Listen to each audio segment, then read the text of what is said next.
Hi, guys, and welcome to the So Much More podcast where we talk all things mental and physical strength, healthy relationships, and a nourished spirit. I'm your host, Elena Bell, and where are we?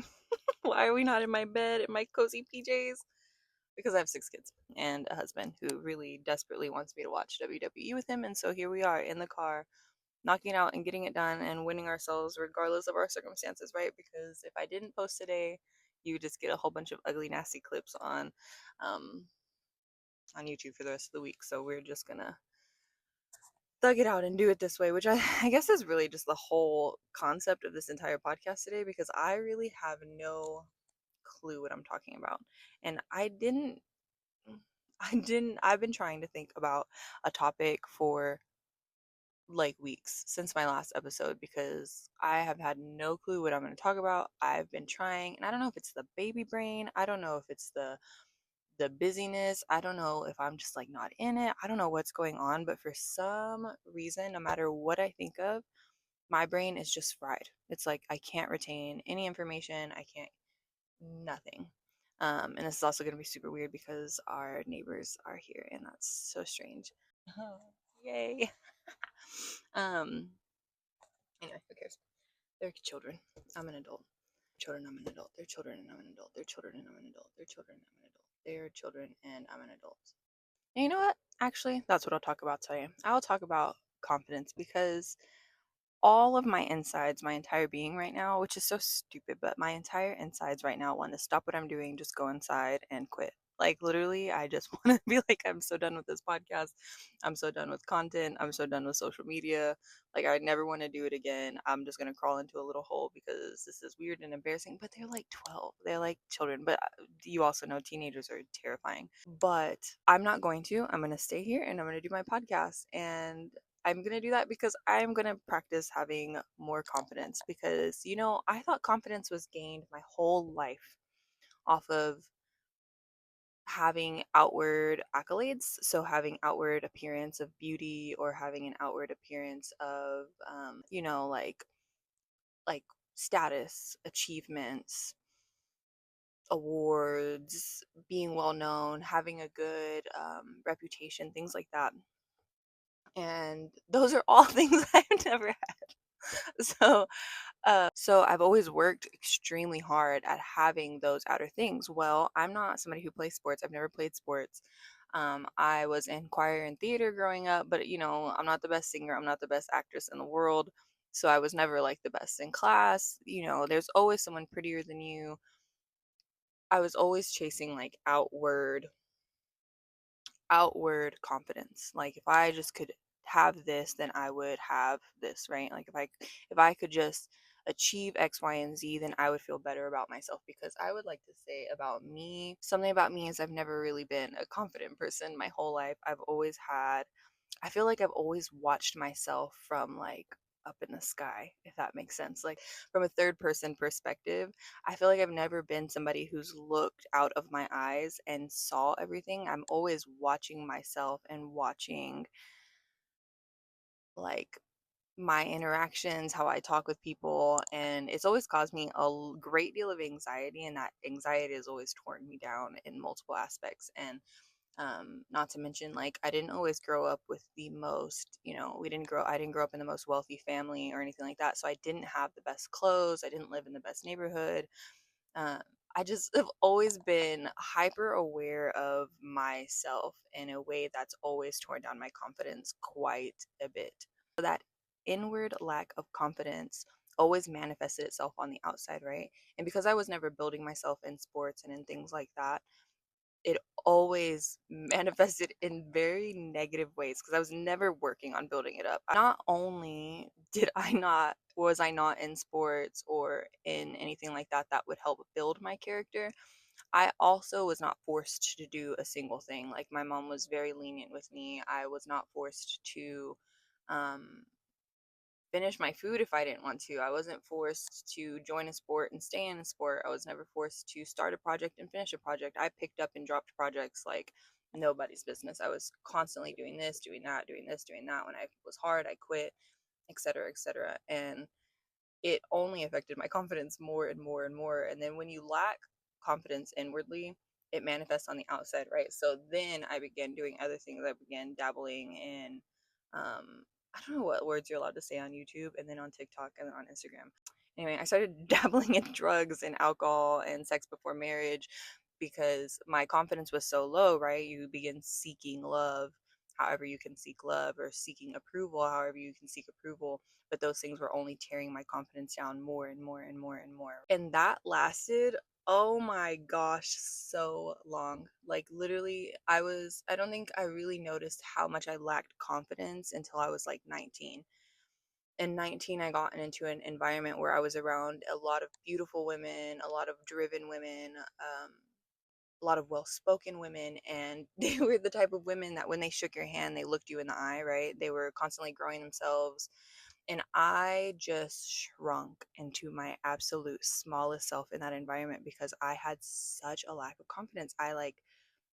I never developed the ability to communicate with people because I was so insecure. So then I would be in situations where I'd be replaying these conversations that I'd have with these extremely confident women. And then I would just be in this position where things were just getting more and more and more dramatic as I would think about it, right? So it'd be like probably somewhat of a normal conversation now that I look back at it. But what it felt like in the moment was that I'm just all dirt, dirt, and they're just like, "Hi, Elena, I am," and they just like, and so I would lay in bed, and then it would just destroy my confidence more. And I also had a child. I mean, really, I could go on and on. I had a child. I didn't make the most money, so I couldn't afford to, look a certain way on the outside. Um, and just really absolutely everything tore apart my self confidence. Lacking so much confidence would also put me in a position where everybody that I met, no matter what they said about me, I would conjure up the absolute worst things. That's how I really felt about myself, right? I was projecting, that word wasn't around at the time when I was that age, but I was projecting how I felt about me onto them. And so even if they thought I was pretty, I would make it as if in my brain that they were just telling me that to be petty or mean, or like it was an underhanded compliment. Um, if they, were nice to me, I'd be like, oh, it's out of pity. If they, anything, like literally anything, I would just feel like my insecurity would take over all relationships. And I just felt like no one liked me. I felt like no one thought I was pretty. I felt like everyone just thought the most negative things about me. I thought like literally anything. There's a fly in here, by the way, and I'm so sorry for that stinging fly, but I'm not about to open the window. Um, I just felt like anything that I would do, I would just put the most negative comments from everybody else's mouth, and that only validated my um insecurity for me. So I would make all these people say all these things that were negative about me in my head when really they weren't. Um, but then it would become truthful, right? Because in my brain, because they were already saying I was ugly when I stood in front of them, I felt even worse about myself. And so I would shrink down even further because they might have already thought that I was rude or I said something wrong. I would go in with that thought process when I had certain conversations, and I would shrink down even more. And I was just shrinking and shrinking and shrinking and shrinking myself because I was just so cripplingly insecure. And the weird thing about insecurity is you have a burst of being secure, right? You put on makeup, you put on nice clothes, you feel really great for a moment. But you begin to hyper analyze everything or overanalyze, be hyper vigilant of every single thing that's happening. And then slowly throughout the day or the moments or the times, you slowly begin to tear yourself down, tear yourself down until you are a deteriorated person, right? And so it didn't matter how many times I would look good in a day. By the end of the day, I felt like crap because I had compared myself to absolutely everyone surrounding me.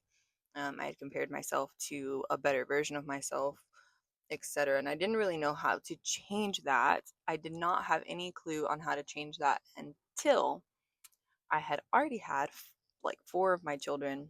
So the thing and the way that God has blessed me is my husband is an extremely confident person, sometimes even to the point of overconfident. But it's been such a blessing for me because he's taught me and grown me so much in so many ways in certain areas, like confidence, where he's taught me and shown me how to be more confident. And I don't mean like by building me up, although he does build me up, but he's shown me what it means to win myself and what it means to actually build confidence. He was always in sports, he was always doing things that made him feel like a winner inside. And so, because of he knew who he was, he never doubted who he was because he was so sure of himself. It didn't matter what anyone else thought. It didn't matter if he lost for a day. It didn't matter if he lost for a moment. He had built himself up to know who he was. And watching that allowed me to really be able to do the same, right? Because I always thought, like I said, that my outer appearance, my circumstance was what defined me as a confident person. That's what would make me confident. That's what would define me as a beautiful, smart, intelligent, whatever the things that make you feel confident. That's what I thought, that it was an outward thing. And I didn't really take any account onto who I was internally. But as I grew, what I learned was winning myself was vital and winning myself was important. And who I was on the inside was ultimately going to be how I felt on the outside.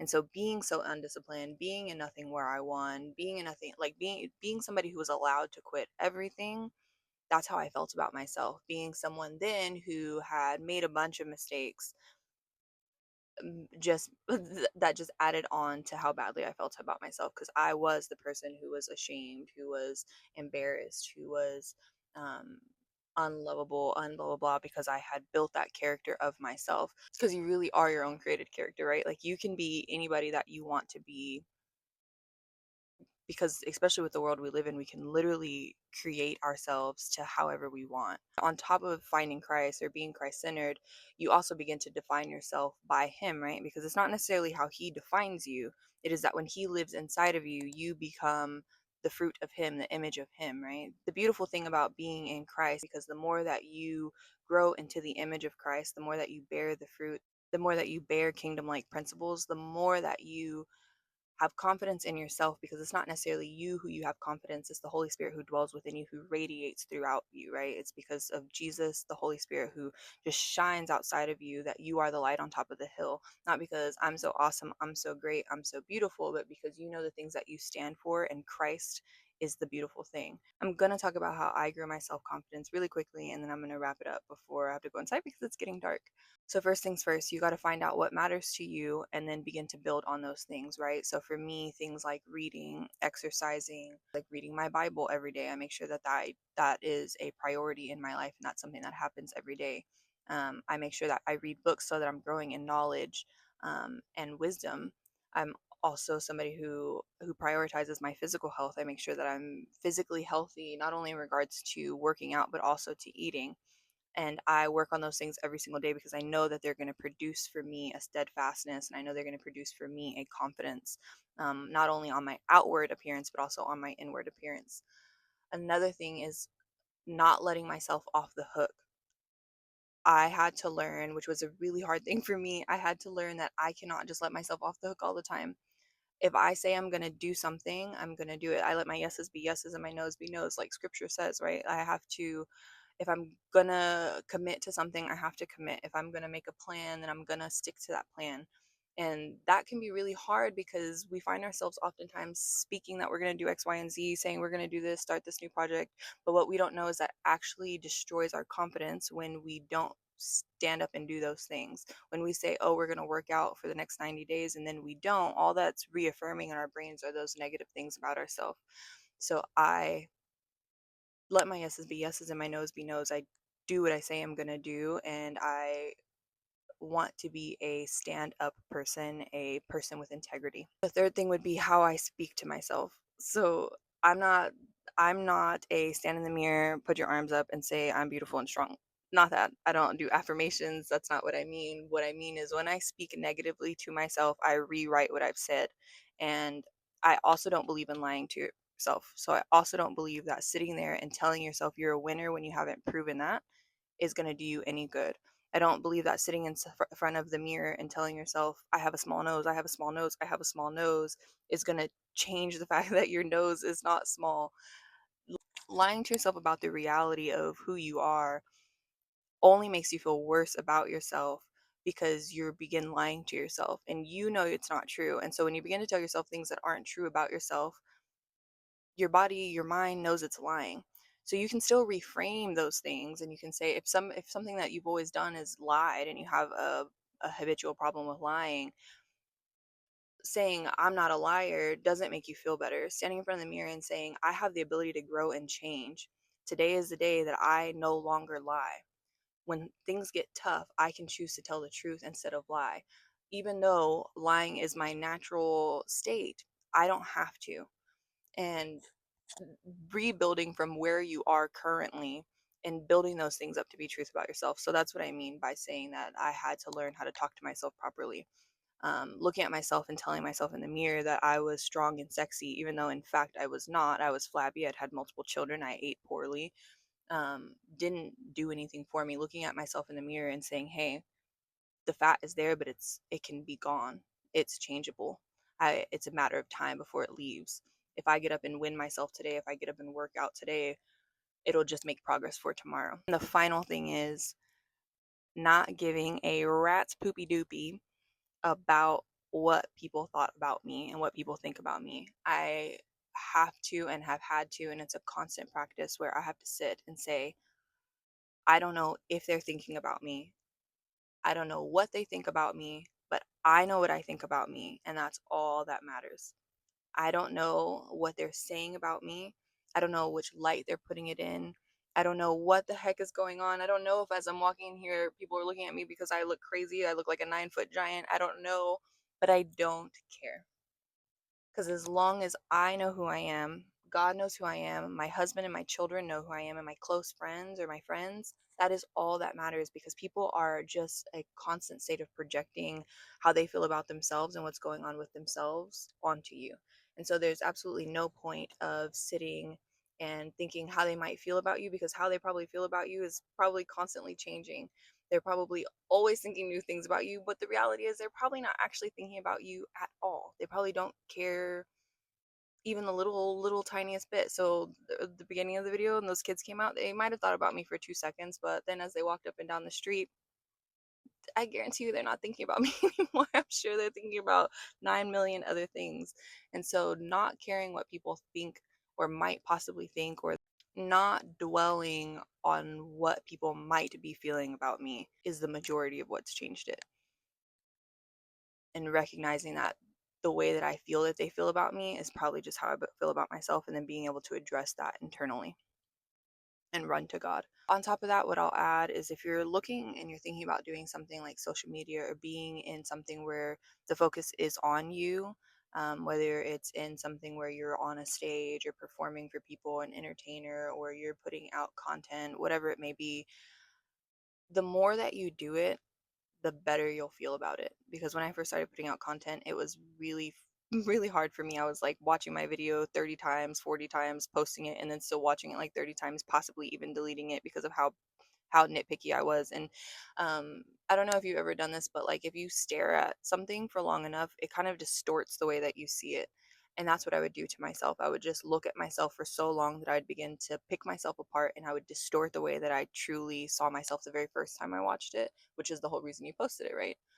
Um, and just being okay with people seeing who you are, and not caring that there are going to be people who don't like you, who do like you. There are going to be people who think you're beautiful. There are going to be people who think you're uglier than the devil himself. There are going to be people who think you're kind and that you're loving, and there are going to be people who think you're a horrible person. And not letting the possible opinions of others stop you from social media, and not letting yourself pick you apart, take you from the journey that you are meant to go on, because it's rough and it's hard. But post it, put it away, and you'll see. And not letting the likes and the stuff, the claps, the applause, the accolades, not letting that any of that define the effort that you put into something. Because again, at the end of the day, it's about you winning yourself and you building your confidence and you building who you are to that matters.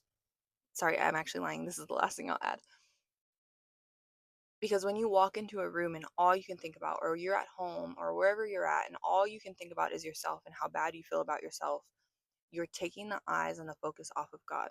People think that ego and pride is only in walking in a room and being like, I'm the most beautiful, I'm so gorgeous, nobody compares to me, I'm up on a pedestal. People think that that's all that ego and pride and self-love is.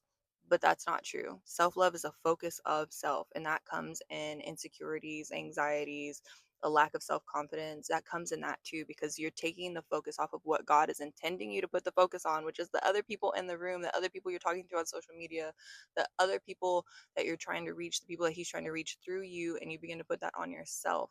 And that doesn't glorify God in any sense, sitting there and feeling, oh man, oh man, oh man, because then you can't keep your eyes on God. That means the devil has the ability to seep into your ears, right? He has the ability to seep into your heart, into your mind, and corrupt what God meant for goodness. And so, for whatever it's worth, build your confidence. It is so worth it. It starts with winning yourself. It starts with knowing who you are, knowing whose you are, knowing what you represent, and being okay with all the nuances in between. But it ultimately starts with you and you changing it. No one else can change this for you. No one else can change your confidence. No matter who loves you, no matter what husband you have, no matter what friends you have, no matter what, they can't change how you feel about you on the inside. So you have to step up and you have to do the work to change how you feel about yourself, and you have to do the work to win yourself so that way you can change how you feel about yourself. So, I love you guys. This was kind of like a whirlwind topic. My neighbor got home and I did a really good job. I just kept talking anyway. So, I love you guys so much more, and you guys know that there's so much more to life than just being alive. I love y'all, and I will see you guys next time. Bye bye.